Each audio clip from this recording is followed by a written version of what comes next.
मैं एक लड़के को ट्यूशन पढ़ा रही थी जो 10वीं में 2 बार फेल हो चुका था। वह 15 का नहीं बल्कि 17 साल का था। ट्यूशन के समय वह हमेशा मेरी तरफ ही देखता रहता था।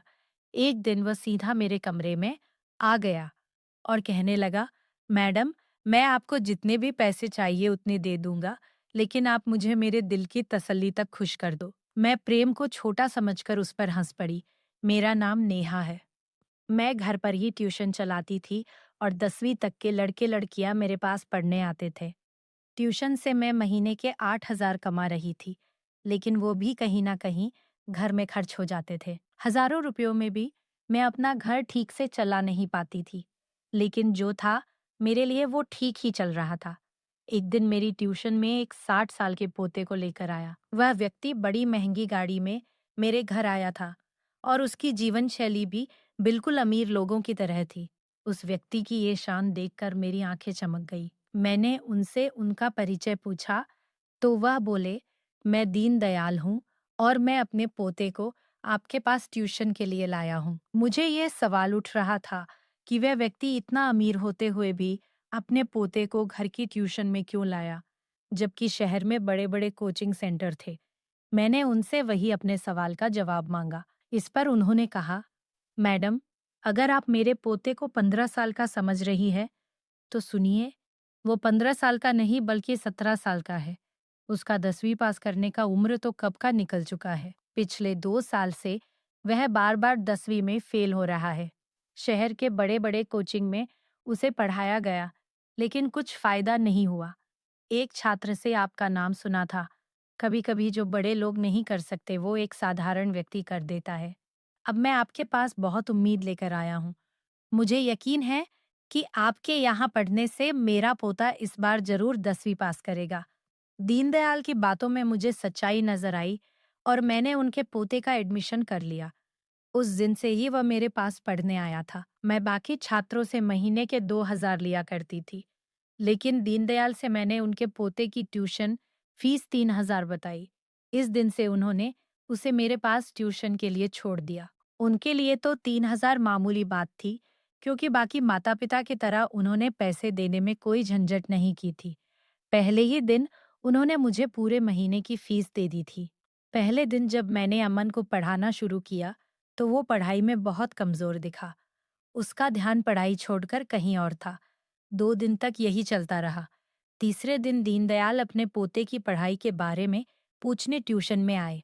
मैंने उनसे कहा, आपका पोता पढ़ाई में बहुत कमजोर है। मुझे उस पर अतिरिक्त मेहनत करनी पड़ेगी और इसके लिए फीस भी ज्यादा लगेगी। 3,000 में काम नहीं चलेगा। आपके पोते पर ज्यादा ध्यान देना पड़ेगा। इसके लिए आपको महीने के 10,000 देने होंगे।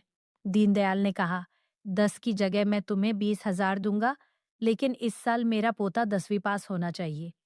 अब मैं अतिरिक्त पैसे ले रही थी, इसलिए मैंने अतिरिक्त क्लास के लिए भी हाँ कर दी। दोपहर 2 बजे से 3 बजे तक बाकी सारे छात्र ट्यूशन खत्म करके अपने अपने घर चले जाते थे, लेकिन अमन 3 बजे के बाद भी शाम के 5 बजे तक अकेला ट्यूशन में रुकता था। एक दिन जब सारे छात्र चले गए, तो मैं थोड़ा आराम करने के लिए किचन में पानी पीने चली गई। जब किचन में से बाहर आई, तो मैंने देखा कि अमन मोबाइल चला रहा था। जैसे ही मैंने उसके हाथ में मोबाइल देखा, मैंने उससे मोबाइल था, वो साधारण नहीं था, बल्कि बहुत महंगा फोन था। 17 साल के लड़के के हाथ में 1.5 लाख का फोन देखकर मेरी आंखें चमक गई। अमन बहुत ही जिद्दी था। यह मुझे उस दिन समझ में आया जब मैंने उसके हाथ से मोबाइल वापस लिया। वह मोबाइल वापस लेने के लिए जिद करने लगा। इस खींचातानी में मेरी ओढ़नी नीचे गिर गई और अमन की नजर अचानक गलत जगह पर टिकी। उसकी नजर को समझते ही मैंने उसे उसका मोबाइल वापस दिया और तुरंत अपनी ओढ़नी संभाली। मैं अमन को छोटा समझती थी, लेकिन उसमें बच्चों जैसा कोई अंश नजर नहीं आया। मैंने उसे उसका मोबाइल दे दिया और उसके बाद उसे कुछ नहीं कहा। मैंने उससे कहा, ट्यूशन खत्म हो गई है, अब घर जाओ। तब वो मेरे पास आकर बैठ गया और बोला, टीचर, मुझसे गलती हो गई। बोलते बोलते उसने मेरा हाथ अपने हाथ में ले लिया। उसका स्पर्श मुझे किसी बड़े व्यक्ति की तरह महसूस हुआ। वह मेरे पास बैठा था।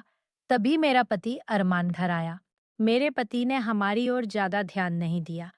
क्योंकि वह अमन को एक छोटा लड़का समझता था। जब अरमान घर आया तो मैंने उसका उतरा हुआ चेहरा देखा। मैंने अमन से कहा, मुझे तुमसे कोई नाराजगी नहीं है। अब तुम घर जाओ। ट्यूशन का समय खत्म हो गया है। अमन ने मेरा हाथ छोड़ा और मैं अपने कमरे में चली गई। मैंने अरमान से पूछा, अरमान क्या हुआ?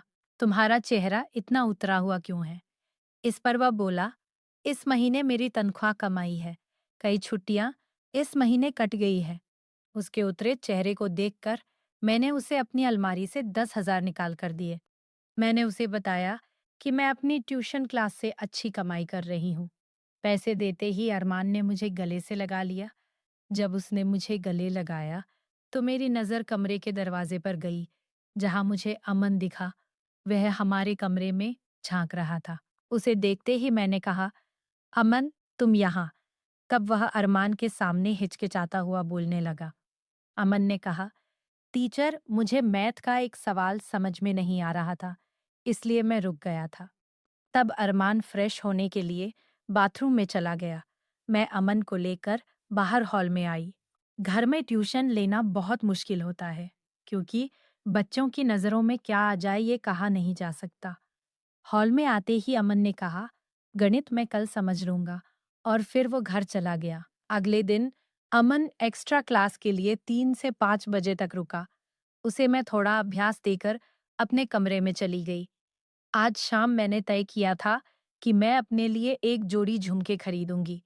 जब मैंने अलमारी देखी तो वहां केवल 5,000 थे। मैंने कल 25,000 जमा किए थे, जिसमें से 10,000 मैंने अरमान को दे दिए थे। बाकी 15,000 कहाँ गए? मुझे कुछ समझ नहीं आया। आखिरकार मेरी आंखों में आंसू आ गए। तभी अचानक अमन वहां आ गया। उसने मेरे आंसू पोंछे और मुझसे पूछा कि क्या हुआ। मेरी समस्या सुनकर अमन अपने बैग से 20,000 लाया और मेरे हाथ में रख दिए। मैं भावुक होकर उसे गले लगा लिया। हालांकि मैं भावनाओं में बहकर उसे गले लगाया था, लेकिन अमन ने मुझे कुछ अलग तरीके से पकड़ा था। उसका स्पर्श गलत जगह हो रहा था। जब अचानक मुझे उसका ऐसा स्पर्श महसूस हुआ, तो मुझे एहसास हुआ कि अमन अब छोटा नहीं रहा। मैंने तुरंत उसे अपने से दूर कर दिया। जब मैंने उसकी नज़र देखी, तो मैं हैरान हो गई। मैंने उससे पैसे वापस ले लिए और उसे बाहर हॉल में भेज दिया। उस दिन के बाद से अमन मुझसे और ज्यादा चिपकने लगा। वह मुझसे हंसकर और खेलकर बात करने लगा था। ऐसे ही दिन बीतते गए। कुछ दिन बाद जब मुझे फिर से पैसों की जरूरत पड़ी, अमन की नजर फिर से फिसल गई। वह मुझे ऐसी जगह घूर रहा था कि मुझे अपने दुपट्टे का भी ध्यान नहीं रहा। मेरी नजर अमन पर थी। वह पुरुष जो स्त्री के नखरे उठाता है और उसे खुश रखता है, उसी के साथ समय बिताने की स्त्री की इच्छा होती है। पिछले कुछ दिनों से मैंने अपने पति को खुद से दूर रखा था, क्योंकि वह मेरी जरूरतें पूरी नहीं कर पा रहा था।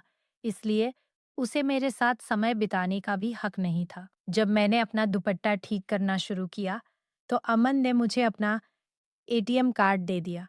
उसका इरादा यही था कि मैं अपना दुपट्टा ठीक ना करूं। मेरी सुंदरता देखकर वह मेरी मदद कर रहा था। यह मुझे समझ में आ गया था। धीरे धीरे मैंने उसे अपने प्रेम के जाल में फंसाना शुरू कर दिया। अब उसका ध्यान पढ़ाई से हटकर मुझ पर ज्यादा था। मैं भी उसका ध्यान अपनी ओर से हटने नहीं देती थी। एक दिन शाम को अमन के दादाजी उसे लेने आए थे।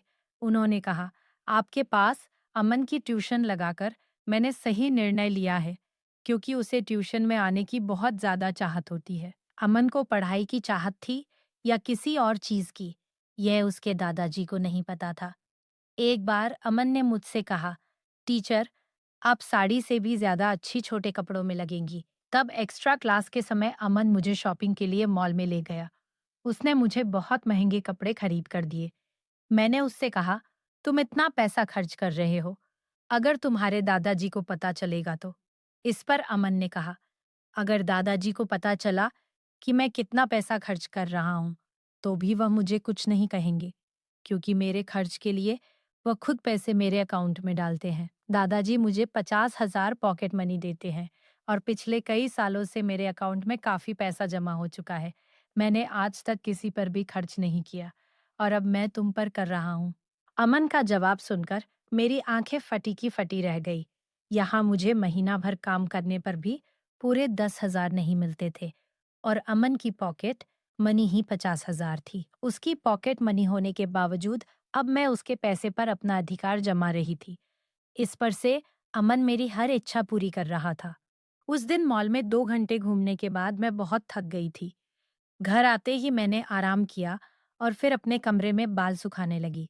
तभी अमन मेरे कमरे में आ गया। मुझे बाथरूम में देखकर वो पूरी तरह से होश खो बैठा।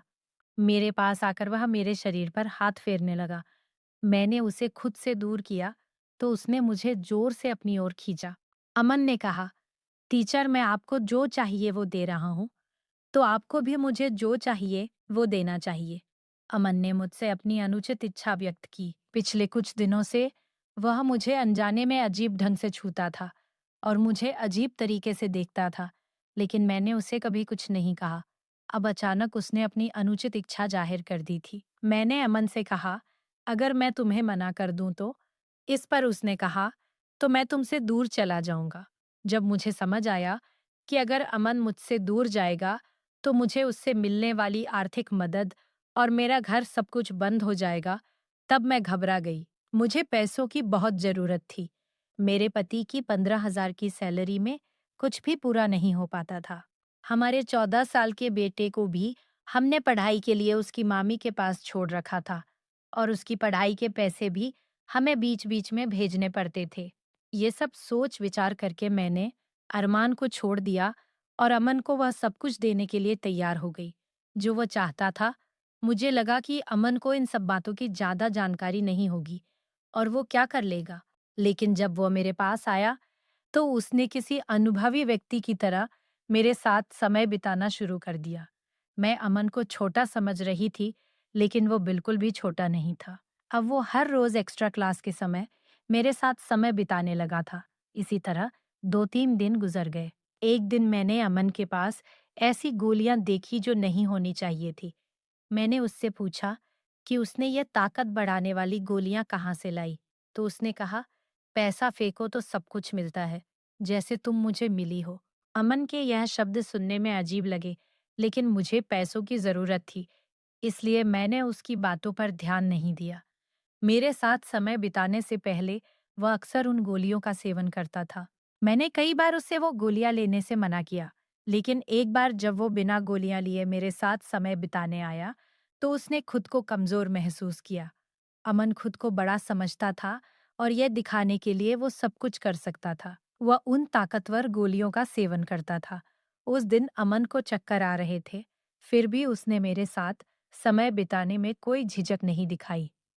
अमन मेरी हर जरूरत को पूरा कर रहा था और मैं उसे वो खुद दे रही थी, जो वह चाहता था। इन सारी बातों की मेरे पति अरमान को जरा भी खबर नहीं थी। मैंने अरमान से ये कह रखा था कि मेरे पास 2-3 कमजोर छात्र हैं, जिनकी मैं पढ़ाई में मदद कर रही हूँ। उनके माता-पिता ने उस लड़के की ट्यूशन करने के लिए मुझे 20,000 फीस दी है। इस सोच से अरमान सोचता कि उसे ही फायदा हो रहा है। उसे मेरे और अमन के रिश्ते के बारे में जरा भी जानकारी नहीं थी। एक दिन मेरे मोबाइल पर मेरी बहन का फोन आया। सुनीता ने मुझे फोन पर जो कुछ भी बताया, उसे सुनकर तो जैसे मेरे पैरों तले जमीन खिसक गई। जब उसका फोन आया, तब मैं अमन के साथ अपने प्रेम में थी। अमन को चक्कर आ रहे थे और वह मेरे बिस्तर पर पड़ा हुआ था। मेरी बहन की बात सुनते ही मैंने अमन को खुद से अलग किया। सुनीता ने कहा, नेहा, अपने बेटे को अभी के अभी यहाँ से ले जाओ। तुम्हारी स्थिति को ध्यान में रखकर मैं उसे पढ़ा रही थी, लेकिन उसने ऐसा काम किया है जिससे मेरी इज्जत पर दाग लग गया है। सिद्धू जहाँ ट्यूशन पढ़ने जाता था, वहाँ उसने अपनी ट्यूशन टीचर पर बुरी नजर डाली थी, इसलिए मेरी बहन उसे घर छोड़ने जा रही थी। मेरे बेटे की हरकत सुनकर मुझे समझ नहीं आ रहा था कि मैं उसे किस मुंह से बोलूं, क्योंकि मैं खुद एक टीचर होने के बावजूद कुछ पैसों के लिए एक 17 साल के लड़के की अनुचित मांगे पूरी कर रही थी। उस दिन मुझे समझ आया कि अगर मैंने समय रहते अमन को ये सारी बातों के लिए मना कर दिया होता और उसे बिना वजह अपने प्रेम के जाल में ना फंसाया होता, तो आज मेरे बेटे ने ऐसा कुछ नहीं किया होता। सिद्धू ने जो किया वो मेरी ही गलतियों का परिणाम था। मुझे मेरी गलती का एहसास कराने के लिए ही शायद ये सब कुछ हुआ। उस दिन मैंने अमन द्वारा दिए गए सारे गिफ्ट और पैसे वापस कर दिए और उसे मेरे ट्यूशन में आने से सख्त मना कर दिया।